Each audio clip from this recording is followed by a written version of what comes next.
glad you guys are here this morning. So we've been talking over the past few weeks about wisdom. Wisdom in particular, particularly described in the book of Proverbs. We invite you this morning to take out a Bible, whether you have it in print or you access it on a device, open up to Proverbs. In particular, we're going to look at chapter 16 this morning. And as you do, I want to invite those of you who are joining us by video as well as those who are in person.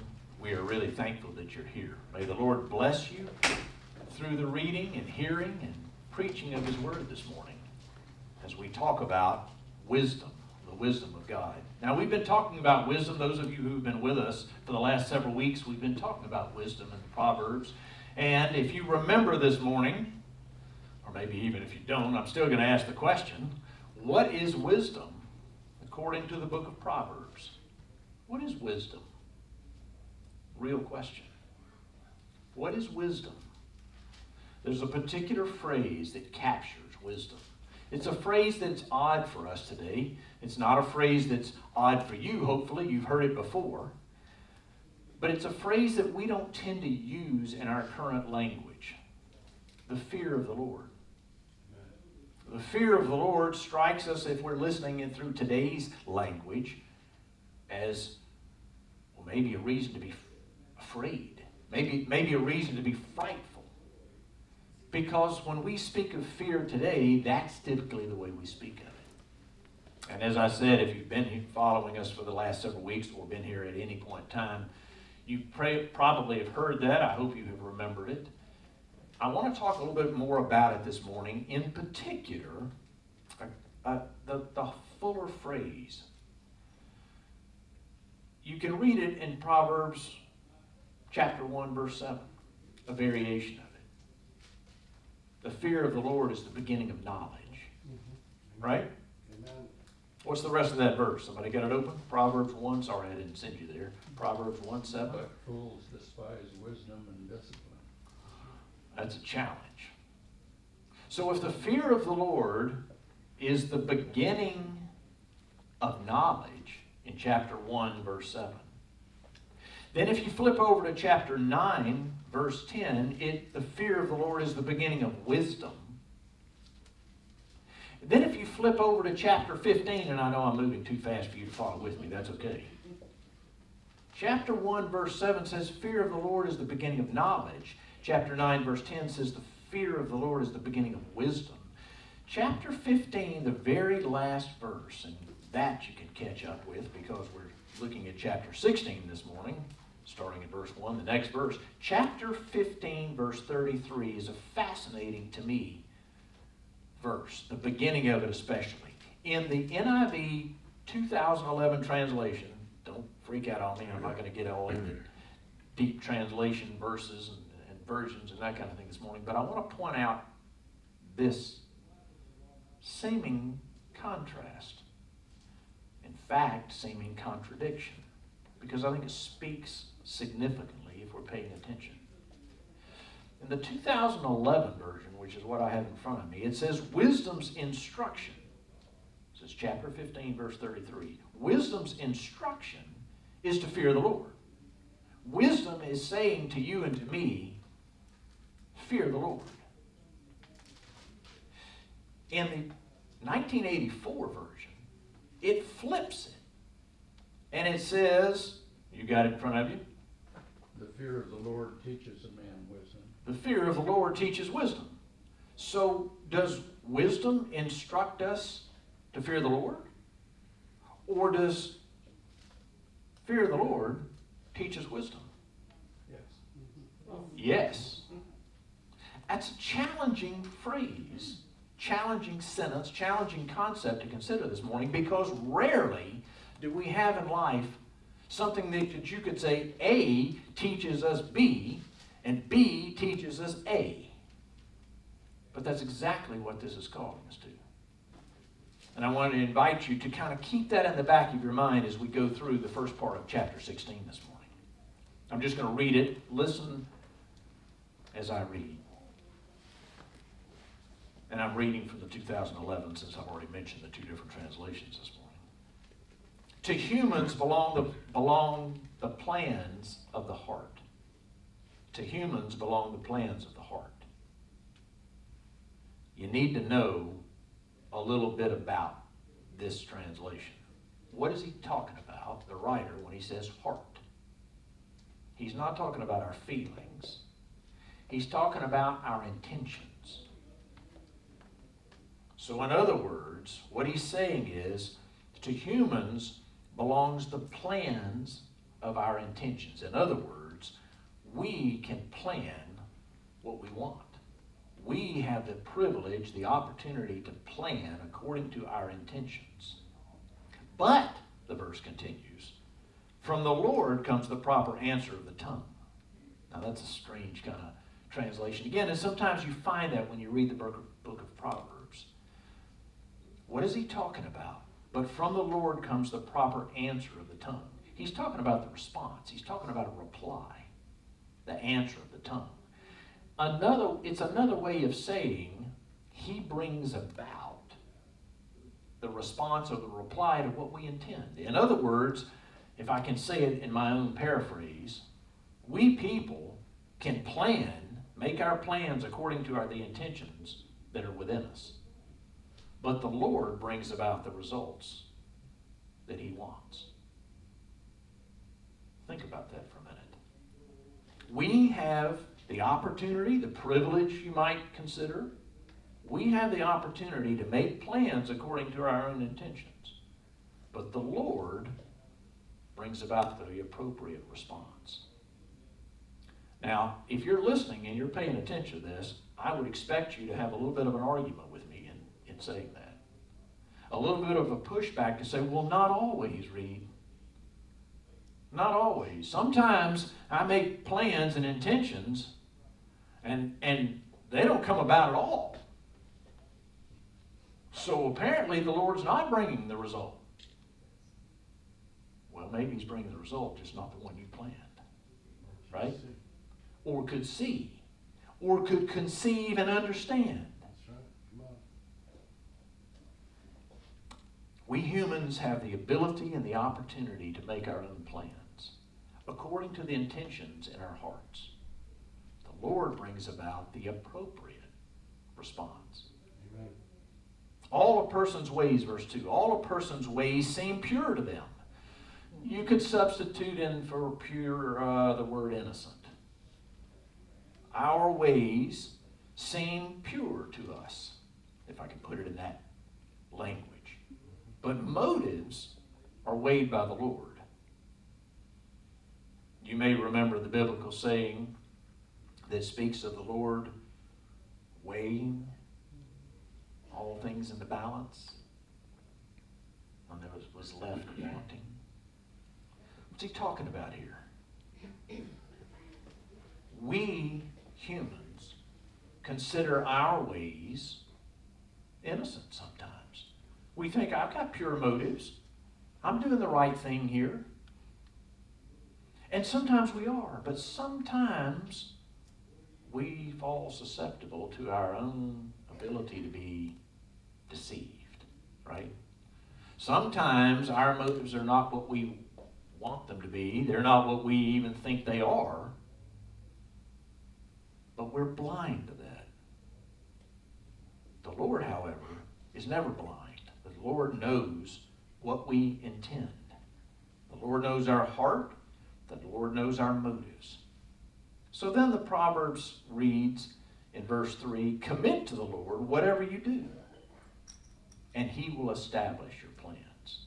In other words, your motives and your intentions of your heart, whether they are pure or not, whether you realize they are pure or not, if you commit your ways, all of your ways, your way of life to the Lord, then he will bring about goodwill. He will establish the plans for us. The Lord works out everything to its proper end, even the wicked for a day of disaster. Now you can't escape what that's saying. Even though in our culture today it's not very popular, it's the truth of the Lord. And to understand it and to submit to it, to understand it, to not only recognize it, but being willing to live our lives accordingly, is wisdom. It's wisdom in acknowledging that the Lord is sovereign. The Lord is sovereign and we are not. Even though He has given you and me our own free will. You and I can make our plans. You and I can have our decisions made. You and I can in fact go about life the way we want to go about. And yet, this proverb is saying that God will eventually bring about His will and His way. Maybe sooner, maybe later. So what's the point in all of this? What's the point of this proverb? We can make our own ways and maybe it'll work out, maybe it won't, right? Well, what's the point? That's kind of hopeless. There's not much optimism in that. Well, we can plan our way and have our own intentions all mapped out for what we want to do, and turns out they're not pure. Turns out my motives weren't as upright as I thought they were. Well, what good is that? What is the proverb getting at? Verse 4 says, the Lord works out everything to its proper end, even the wicked for a day of disaster, which means at some point in time, everyone gets their due, if I can say it that way. And then this, the Lord detests all the proud of heart. What does it mean to be proud of heart? Again, the phrasing is not something you and I would say necessarily in conversation. You might say, well, so-and-so is pretty prideful, right? They're pretty proud. Egotistical. Conceited. Lacking humility. I want you to take it one step beyond that. I want you to remember that he's been talking about motives and intentions. I want you to keep in mind that there's these two different ways, potentially, that things can go. We can plan, and sometimes the Lord works out those plans in the way we intend. But sometimes He works out things very differently than what we're expecting. And this talk about the wicked should bring to your mind someone opposed, either directly to God or to His ways. What is that opposition? Where does that opposition start? In the heart.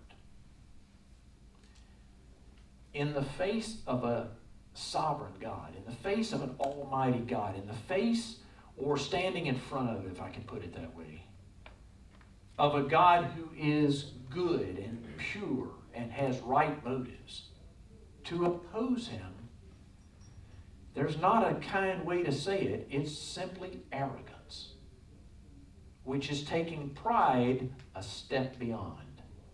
It's an arrogance of saying, not only do you and I disagree, Lord, but I happen to be right, and I'm going to pursue it with everything I have because I know I'm right. It's to take the freedom that God has given us, that free will, and to put it right in His face. Now maybe you understand the verse before it. Even the wicked, a day of disaster planned. But the point of these verses isn't to confront us and leave us there. The point of this proverb isn't to say, this is the Lord and this is His way and you're condemned if you don't follow it. Good luck with that. The point of this is much more optimistic and hopeful. It's acknowledging the truth, but it gets to this in verse 6. And here's where I want you to pay attention today. Here's where I see the wisdom of God teaching the fear of the Lord, and the fear of the Lord teaching us wisdom. Here's where the relationship that we have with God and He has with us, when intentions are good and right and true, come about. Verse 6 says, through love and faithfulness, sin is atoned for. Through love and faithfulness, sin is atoned for. Through the fear of the Lord, evil is avoided. What is he talking about? Through love and faithfulness, sin is atoned for. Whose love and faithfulness?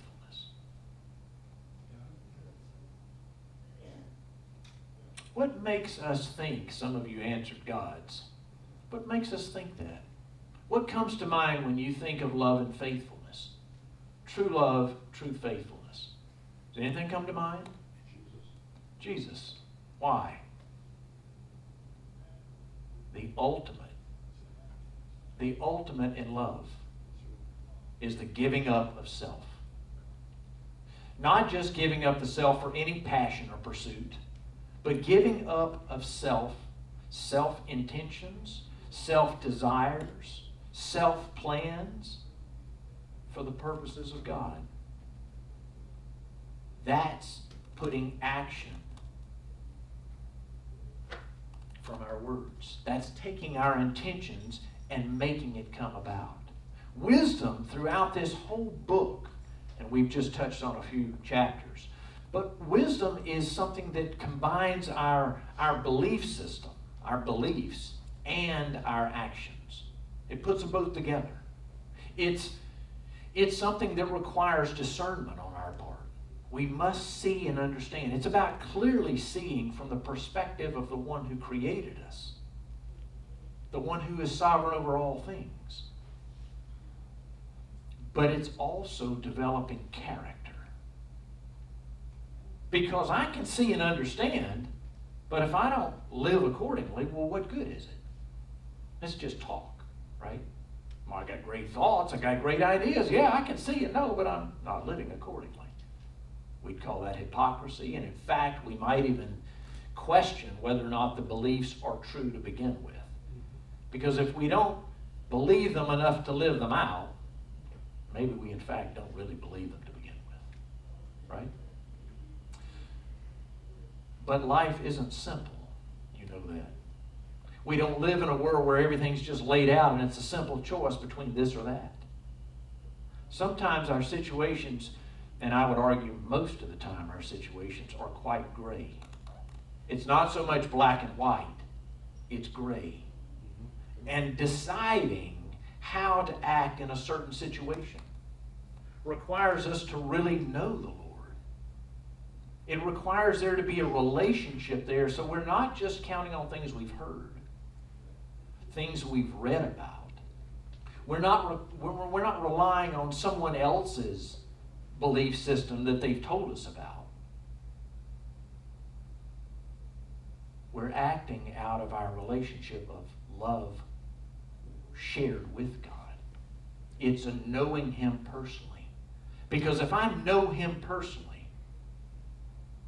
if I intimately know the Lord, if I know what He thinks and how He feels about things, if I know what He calls me to do and what He'll do to help me live it out, if I know that when I go to Him and I've messed up and I say, Lord, I'm sorry, I shouldn't have done that, please forgive me and help me not to do it again, He will.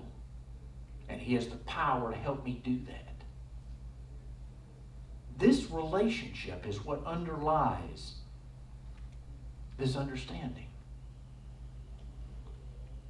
So the love and faithfulness of God expressed through Jesus forgave us for our sins.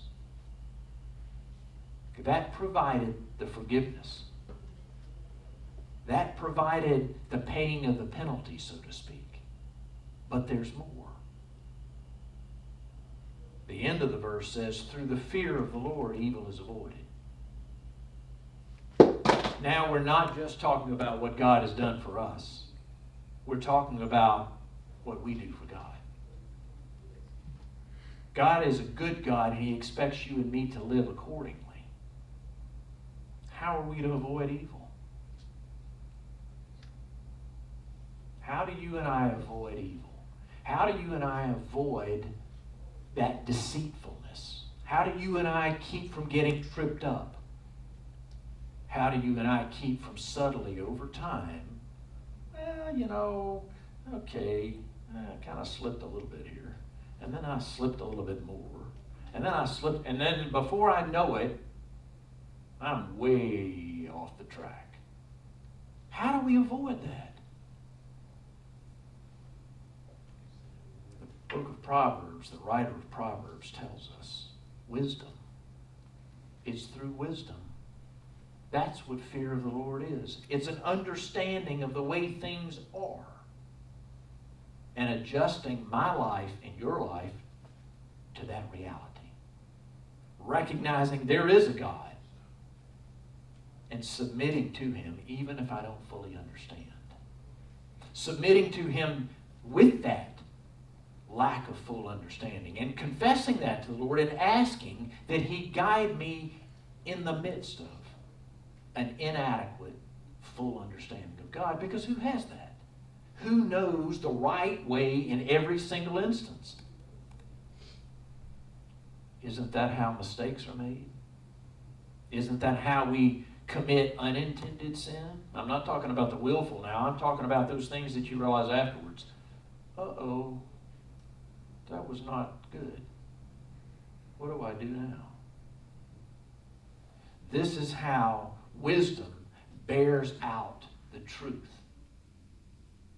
When you and I pursue wisdom, when you and I pursue a reverence of God, if you weren't with us in these last few weeks, that's what fear of the Lord is. It isn't being afraid, it's recognizing who He is and holding Him in the proper esteem, and holding Him with reverence, and honoring Him for who He is, and following His ways, which means we've got to learn His ways, which means we have to, in conversation with Him, the relationship, acknowledge we don't know all of His ways and we need His guidance. Even when let me stop and use a phrase. How many of you heard that end justifies the means?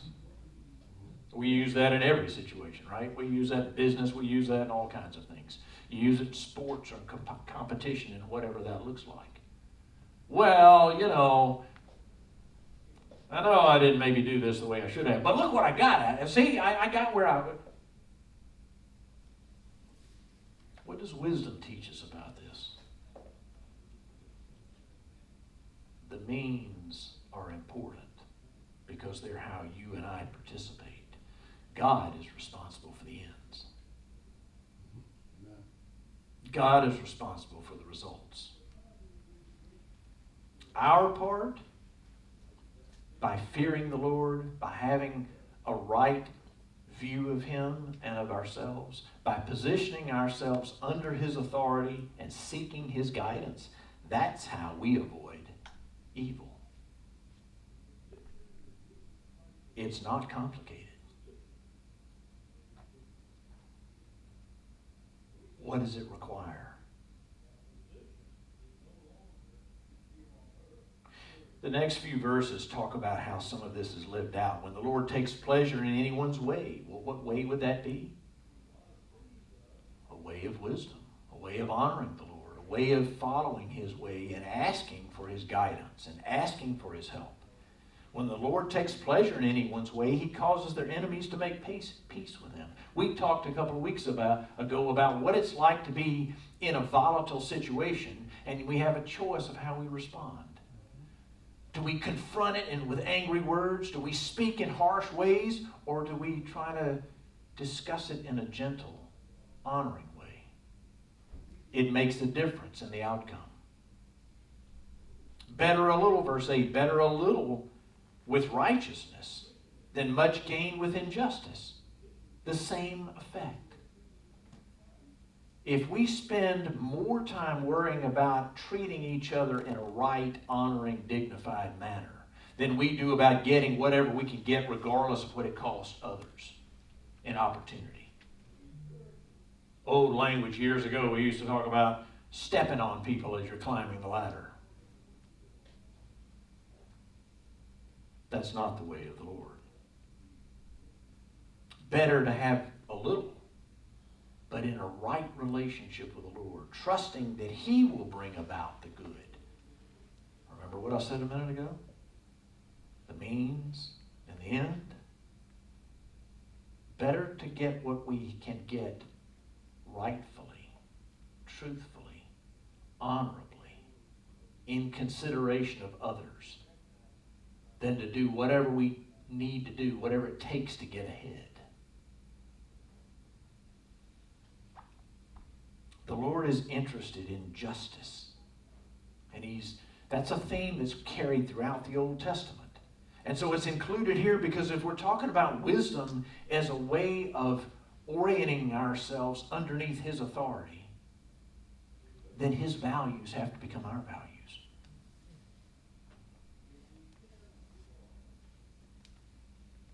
Better a little with righteousness than much gain with injustice.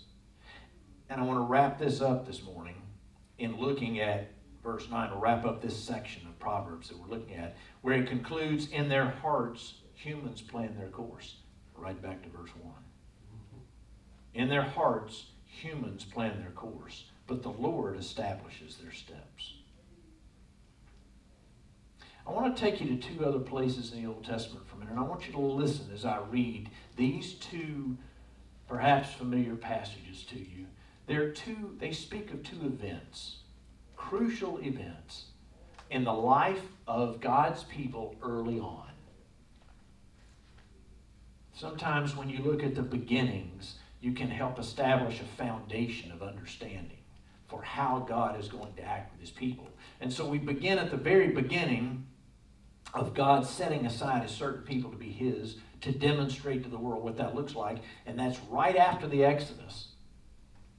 You remember as God led the people out, we've talked about this many times, He led them out and He's going to form and shape them into His people, but they don't know what that means because they've not really known Him and they certainly don't know His ways. And so He gives the 10 Commandments, etc., the teachings in the first 5 books of the Old Testament, so that they can not only understand who He is and what He values, but how to live it out. And then you remember that, perhaps, that fateful event when Moses is away talking to God and the people fall back on their old ways. They think, we don't even know what's happened. This is all my paraphrase out of the book of Exodus. We don't even know what's happened to this guy Moses, our leader. So we're going to go back to doing what we've always done before. We're going to have our own idols, our own gods, and we're going to make one, and they fashion one in the form of a golden calf. And following that, in Exodus 34, if you want to turn there, Exodus 34, Moses is before the Lord again. This horrible thing has happened. God and Moses have been talking about it, trying to make things right. Moses has destroyed the old tablets that the law was written on out of frustration with what's happened. Just forget. God has restored those. He's written new ones. And the Lord says this to Moses, beginning in verse 5. Then the Lord came down in a cloud and stood there with him. This is Exodus 34, verse 5. Then the Lord came down in a cloud and stood there with him and proclaimed His name, the Lord, or Yahweh. And He passed in front of Moses, proclaiming, the Lord, the compassionate and gracious God, slow to anger, abounding in love and faithfulness. There are those words again. In love and faithfulness. Maintaining love to thousands, and forgiving wickedness, rebellion, and sin. That's what we just read about in Proverbs 6. That's where the love and faithfulness comes in. They atone for the sin. And this is where the fear of the Lord avoids evil. When we take that, when we take God's love and faithfulness as what we need to empower us to follow His ways, then He helps us to avoid evil. And the right relationship is maintained. Now, sometimes that comes about in ways that you might not expect at all. Sometimes we see that in ways that you think, really? Like, for example, if God's people were to go into the land, preparing to go into the land that God had told them he had prepared for them, and they sent spies to check it out ahead of time, and they go into that land to scope it out, where would you expect them to stay? They're in scoping out a land of enemies, a land of people who aren't looking forward to them coming in, a land of people who do not want the people of God, the Israelites, coming in. Where would you stay? Where would you hide when you needed to stay hidden? You would think in a number of places, I'm guessing with a prostitute's not one of them. And yet that's the story of the spies and Rahab. And you can find it in Joshua, the 2nd chapter of Joshua. And I want you to listen to this part of the story. Keeping in mind the wisdom of God, keeping in mind the relationship God wants with his people, all people, and why he chose a certain group of people and created a relationship with them so that everyone else could see who this God is among the others worshipped and what it looks like when you live according to his teachings, how it affects how we live. These 2 spies move in and stay with a prostitute. Her name is Rahab. And she hides them away. And she says this, beginning in verse 10. This is Joshua chapter 2, verse 10. We have heard how the Lord, Yahweh, the God of the Israelites, we have heard how the Lord dried up the water of the Red Sea for you when you came out of Egypt, and what you did to Sihon and Og, the 2 kings of the Amorites east of the Jordan, whom you completely destroyed. When we heard of it, our hearts melted in fear, and everyone's courage failed because of you. For the Lord your God is God in heaven above and on earth below. This is not one of God's people making this comment. This is somebody that lives in the land of the enemies. This is a prostitute in the land that God is going to give the Israelites, acknowledging that their God is the God of heaven and earth, which is another way of saying the supreme God. Interesting. Now then, she continues, talking to the spies, please swear to me by the Lord that you will show kindness to my family, because I have shown kindness to you. Give me a sure sign that you will spare the lives of my father and mother, brothers and sisters, and all who belong to them, and that you will save us from death. Our lives for your lives, the men assured her. If you don't tell what we are doing in the spying and why we're here, in other words, if you don't tell what we're doing, we will treat you kindly and faithfully when the Lord gives us the land. Do you hear the faithfulness? Do you hear the kindness, the loving kindness in this? It is a reciprocal agreement. This very unexpected helper, if you will, a prostitute in a land of enemies, has taken them in because she recognizes who the God of heaven and the earth is. She has seen his way with his people.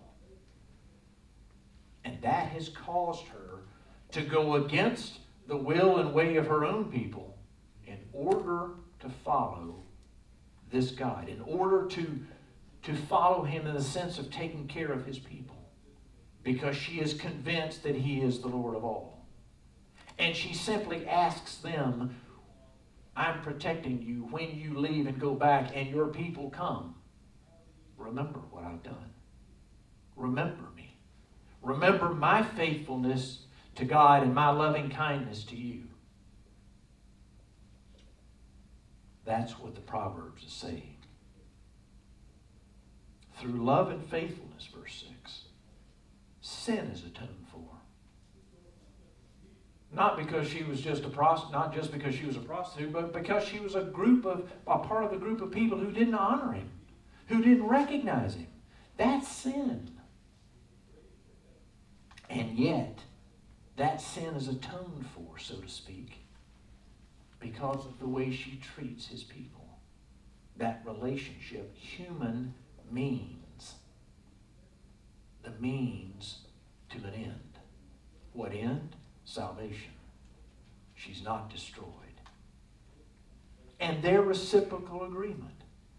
All of this leads up to you and me today.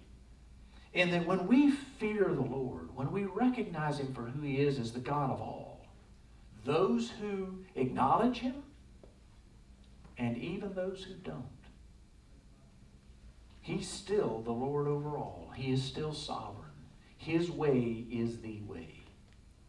And when you and I see that and know that, and we begin to ask for his guidance and understanding and how to relate in every situation, ones we are expecting, and even when we don't, God, give me your guidance that I may follow your will in every situation, even when I'm not expecting it.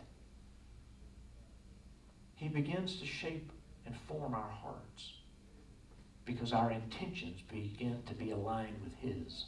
And so when we find ourselves in a situation where surely those spies must have felt like hiding out with a prostitute,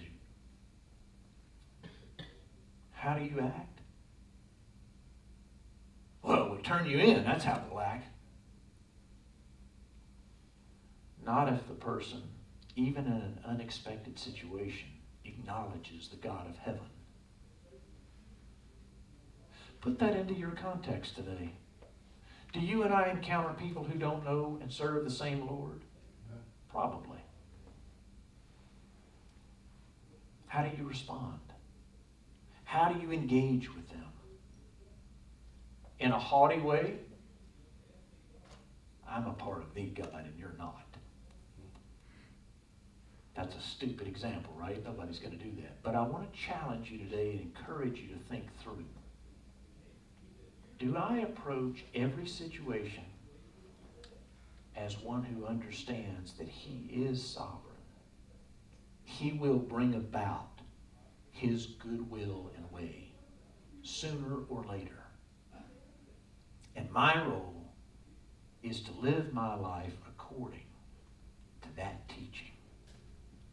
My way in reverencing him and showing him the fear of the Lord teaches me the wisdom I need to learn how to live according to him. That has a way of overcoming my deception, my deceitfulness. That has a way of helping me in situations where I'm not expecting and don't know what to do. It's remembering all falls underneath. And so I submit myself. I submit myself, and in every instance, my goal is to represent his love and faithfulness to me in my relationships with others. What does that look like? Well, you won't advance much if you imagine how it looks with your friends. You won't advance much if you imagine how this wisdom plays out in friendly situations. But if you consider the situations that are not like that, the situations in which we feel misunderstood, the situations in which we feel opposed, the situations in which we feel something is going to come about that I'm not wanting or planned. What is my response? It's not to get in and fix it regardless of the cost or regardless of the ways I need to do that. It's to first submit to the Lord. It is first to recognize that true wisdom tells me, remember, he is our God. Follow in his ways. Trust him. This is what the Proverbs is telling us. Through love and faithfulness, sin is atoned for. Through fear of the Lord, evil is avoided. In their hearts, humans plan their course, but the Lord establishes their steps. It's a lot to take in. It's a lot to consider. It's a lot to try to understand. How do I take this teaching and put it into my life practice? Two ways.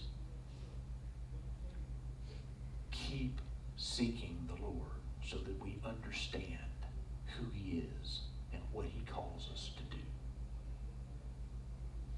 And then follow, trusting that He will bring about